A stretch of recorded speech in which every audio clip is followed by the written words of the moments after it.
Mo kí ẹ̀yin olólùfẹ́ mi ní diaspora ilẹ̀ wa ni, nílẹ̀ ilẹ̀ wa ni, níbikíbi tí olúkálùkù wa bá wà, àánú Ọlọ́run ọba kò ní fi wá sílẹ̀ o. Mo dúpẹ́ lọ́wọ́ ẹ̀yin tí ẹ̀ ń fún wa ní ẹ̀bùn lọ́lọ́kan òjọ̀kan lórí ètò yìí, ẹ ṣé o. Àpò sásámùrà kì í gbẹ, ẹ̀ ní wá owó tì láṣẹ Èdùmàrè.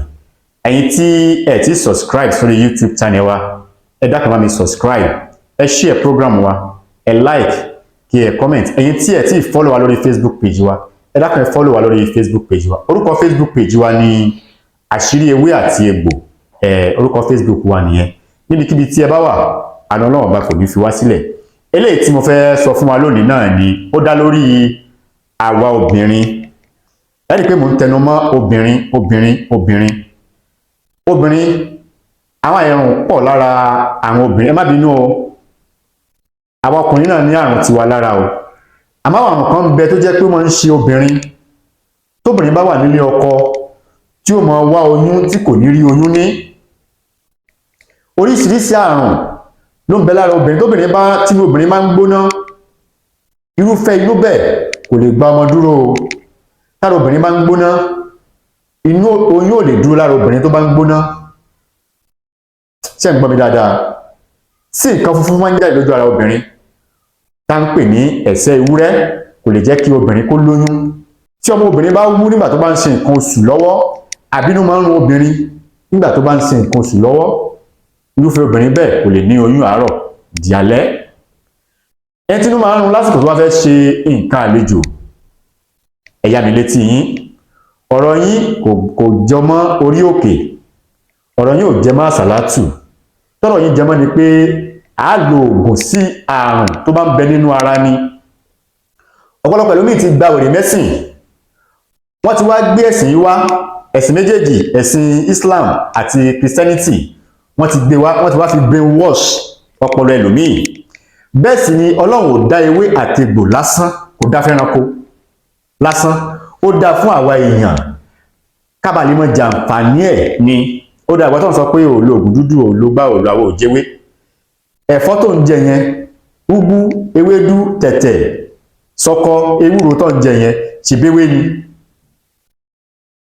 Àmàlà tá ń jẹ, yẹn tá ń jẹ, ṣèbí egbògi kan ni.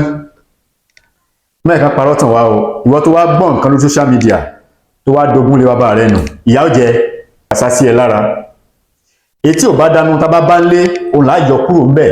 Kì í sí ká wá lọ dá ogún ìdílé wa ká lọ dànù torí pé gbọ́rọ̀ kan lórí social media àbá gbọ́n kankan. Àfáà kan wá ń ṣe wáàsí fún ọ pé kó má lo ògùn dúdú, àbí pásítọ̀ kan ṣe wáàsí fún. Irọ́ náà ń pa o, wọ́n ń lò ó.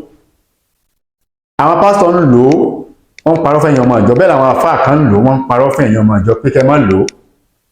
Ó dá nígbà tí ẹni máa lo nǹkan, ẹgbẹ́ tí yín wá ẹ jẹ́ ká lò ó. Dúdú ni wá o, ẹ má yẹ ká parọ́ fún wa o. Dúdú ni mí. Mi ò lè jàná bí bàbá mi Arábìdé ló ń jẹ́, dúdú sì ni. Báwo ni fẹ́ jàná bí? Jésù funfun ni, báwo ni fẹ́ jọ Jésù? Ẹ dákun má jẹ́ ká pa ẹ̀sìn papọ̀ mọ́ nǹkan míì. Ọ̀tọ̀ láyé ẹ̀sìn, ọ̀tọ̀ ní ayé kí a tọ́jú ara wa. Ẹni tí inú máa ń run má tó bá fẹ́ sí nǹkan àlejò, nǹkan kékeré náà ni. Ẹ bá mi lọ wá ẹ̀rẹ̀ sílẹ̀ ewé ìbẹ́pẹ. Ewé ìbẹ́pẹ tó bá jábọ́lẹ̀ fúnra rẹ̀, ẹ bá mi wá. Àti kákándóró, ẹ bá mi wá ewé ìbẹ́pẹ kó pọ̀. Ewé ìbẹ́pẹ ẹ wá kó pọ̀. Ẹ sànù, ẹ kó sínú pọ́ọ̀tù wa. Ẹ bá mi wá kákándóró.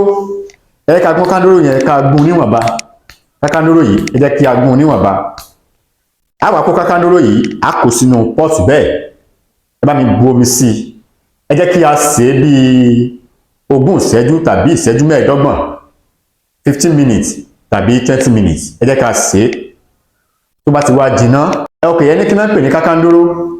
Kákándóró ni ginger. Fáwọn tàbámọ̀ tí wọ́n ń pè ní kákándóró. Kákándóró ni ginger. Ẹ jẹ́ kí a sè é kó jiná dáadáa. Tó bá ti wá jiná, ṣọ́ọ̀tì méjì ní àárọ̀, ṣọ́ọ̀tì méjì lọ́sàn-án, ṣọ́ọ̀tì méjì ní alẹ́. Ẹ jẹ́ ká máa lò ó lójoojúmọ́. Ẹ jẹ́ ká lo àgbo yìí fún oṣù kan. Nígbà tó sùúrù bá fi dé, ẹ rí i pé inú tó máa ń run wá nígbà tó bá fẹ́ ṣe nǹkan àlejò yẹn, inú yẹn ò ní run wá mọ́.